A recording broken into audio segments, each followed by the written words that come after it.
you see and the team a future of where it's all heading, and that's what you call new real estate. What is new real Yeah, estate? What is it? we are already in a new real estate. We're already in there, and it's going to keep accelerating. And so I'm going to talk about three very large tectonic shifts that happen at the same time. The first one is that new real estate tectonic shift. So that's the first one. So in 2020, right, and we're not going to remember that 2020, what happened, but it accelerated the transition into where residential and CRE collided, and the borders started being very blurred.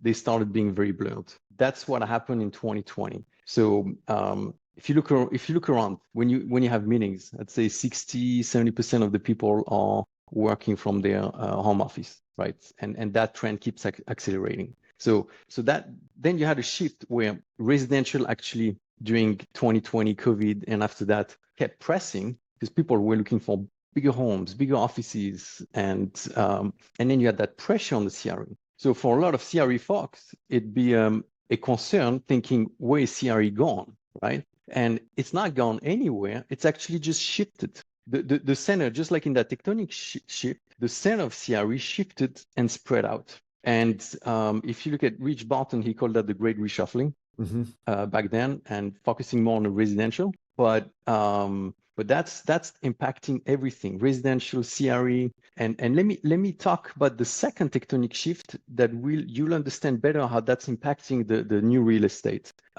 picture. So the second tectonic shift is the age of renewable energy. So, and if you track back 3 centuries ago, we were using wood to warm ourselves as energy source. 2 centuries ago, coal. 1 century ago, oil and gas. People don't realize oil and gas is over a century old. And well, now it's the age of renewable energy. And if you look at the big picture is in a decade or more, everyone is going to be generating their own energy from their own roof, whether I'm a residential guy or whether I'm a community, and then I can have some supplement to my energy locally. I'm going to store my energy and I'm going to work more often from home. Now that shift happened where in the past you had those Manhattan offices, if you will, at $10,000 per square foot or more, and everyone was cramming into those offices, and you had to put the power there,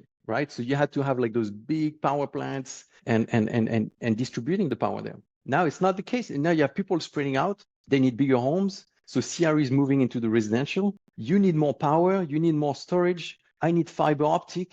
I need data centers. So that's all of that is happening at the same time, and that's accelerating that new real estate. Here's the other thing that's happening at the same time, the third tectonic shift. It's the age of AI, right? So you guys hearing AI. Why do we want to talk about AI?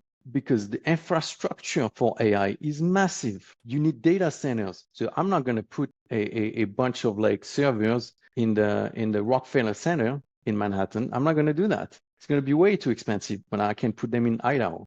I can put them in Kentucky. I can have very good fiber optic lines going there and distributing all that network with the people working from sometimes at home, sometimes in an office. So these are the three tectonic shifts that happen at the same time. And what that has created is that new real estate where energy infrastructure, AI infrastructure.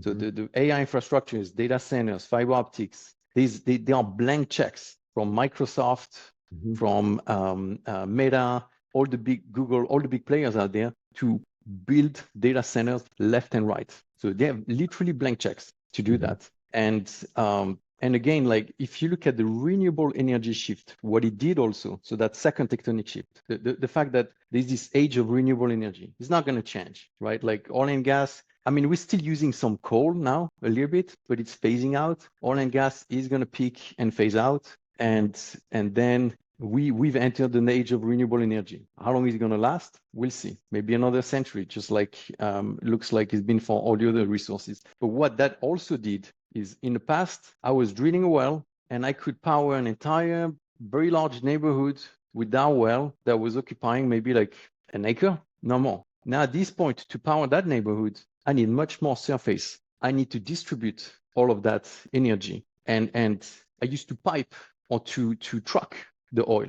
Now that's not the case anymore. The oil and gas was all mineral rights. Same for the coal. Very complex, severed rights through generations of inheritance. So it was very complex. You needed like a lot of studying of title to understand who owns those minerals. Now it's very easy. It all went back to the surface. So it's all back to the real estate. So the whole energy and infrastructure went back to surface ownership. And what's happening again, the big picture is CRE residential collided, energy and infrastructure and AI infrastructure went and collided with that as well. And that's now all part of real estate. And what people need to understand out there, investors, real estate agents, brokers, advisors, is when their clients come to see them, they need to be able to advise them on, is my roof good for solar? Can I store electricity here? What is the advantage? How do I know that? Is because of like the cost of electricity. So that's how I can understand those easy indexes. What are the benefits of doing that? Am I close to fiber optic for residential purposes? Am I close to fiber optic for a data center purpose? That's the new real estate.